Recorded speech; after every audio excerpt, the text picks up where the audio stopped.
Today's guest is Nozibele Qamngana, Mayaba, HIV activist, a self-published author and an award-winning content creator. Nozibele was diagnosed with HIV in 2013. She decided to come out with her story in 2019, and so her journey began. She started with a YouTube channel where she covers different topics about her journey. A year later, her channel has now grown with 52,000 subscribers and over 2 million viewers. She is here today to share her journey with us all. Welcome to the loft, Nozi. Thank you so much for having me. I'm really excited about this. Hi, Gege, Nozi. You know, I was doing my makeup today, getting ready for the show. I was nearly late for the show, binge watching your channel. You and your husband are just the most adorable couple. Girl, we are a mess. A mess. We are a crazy hot mess, but I absolutely love it. I wouldn't change it for the world. I just want to start at the beginning of your journey. You know, I can't imagine that you just woke up one day to get to where you are today. Yeah. It took a lot of work and growth. Yeah. But back in 2013, I do believe that was the day, unexpectedly, you were diagnosed as HIV positive. Can you just take us back to that day? What happened in your life, what you were going through, and who you were with? Listen, I was at work, okay? I was at work. There was a Wellness Day event that was happening, you know, where you go to the gym, you do exercises, there's dietitians, you know, different people, and there happened to also be nurses there. I had been avoiding to go to the Wellness Day event for the whole week because I didn't want to meet some gym consultant or dietitian that was going to tell me I was overweight. I was like, you know what? They can just forget it. But in any case, on the last day, because I wanted to get freebies, so I decided, no, let me just go. We all do it for the goodie bag. I'm going to go for the goodie bag, okay, because they were really nice. And when I arrived, they said, no, you have to go and test. You have to go through all these different stations. And when I went to the nurses, it was particularly odd because she tested me for the first time and then she was like, oh no, I had to do a second test. And I was like, well, that's a bit odd. And she's like, no, don't worry about it. It was not clear, so I have to do the second one. So I was like, okay, that's really unusual, but okay. And she did a second one. And she put both tests in front of me and said, you've tested HIV positive. Wow. I was definitely sure she had made a mistake. Like, definitely sure. I'm like, what do you mean, like I'm HIV positive? Because essentially at this stage, for all of our viewers, Nozi was young, 21 years old, first boyfriend, serious boyfriend. You were a virgin before him. Yes, and up until a point where I decided, you know what, I've done basically everything that my mom, you know, wanted me to accomplish. I was the first one to graduate in my family. I went to establish a very successful career for myself. I took care of my family. So it was time for me to just live a little, you know, and that's when I decided to really give myself to my first boyfriend.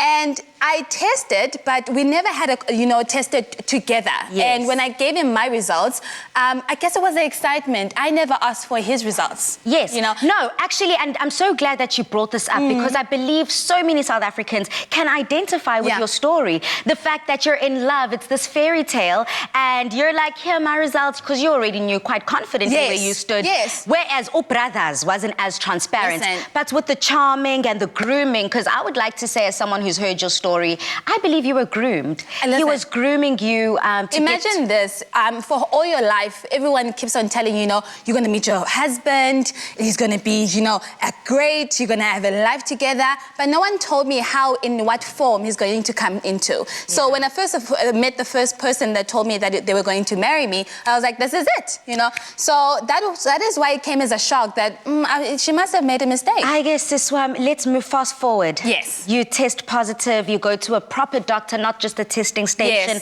and they confirm again you are positive. Yes. Now you need to not only disclose the news to yourself, come to terms with it by yourself, but then share it with your loved ones. I mean, you're married today. How did it come about, you breaking the news to your husband or your boyfriend at the time? No, mama. Oh, I can only imagine our parents. Let me actually even start with my mom and my family. I didn't disclose to my mom up until last year, since 2013. Because I thought to myself, I am not going to be the reason why my mother dies. Like, I'm just not prepared to do that. So I hid it from her and my family for about 7 years because I didn't think they would take it. Up until a point where I was like, you know what, I would love to come out with my story because I believe, yes, it was an unfortunate situation, but I don't believe it happened just in jail for happening. There must have been good that came out of this. So I told my mom, you know, last year, and when it comes to my husband, I think a month after I met him, because he was still pursuing me. And I was like, he doesn't even know the baggage that I come with. Wow. So I used it as sort of a defense mechanism, but not only knowing that that person will end up being my husband. And he's going to love you, yes, accept you as is. Absolutely. From the in-laws to your side of the family, everyone has come together in such a beautiful way. Yeah. And that's what I love to see. Us shaming the stigma, not being prejudiced within ourselves and within our families, and truly accepting people for who they are and what they come with.